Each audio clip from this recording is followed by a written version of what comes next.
Okay, so here we are back on site. The bees are in that hive there. We've closed it off just so once we move them, they don't go flying out. But what's happened also is that it actually looks like another beehive is up there. Hard to see with the silhouette. But there is actually another beehive up there, and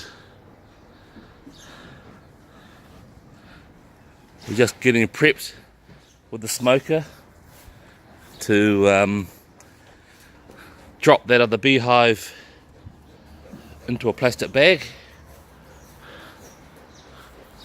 So 2 beehives are on the property. Hard to see in the... There we go. It's up there. See the bees flying around? So yes.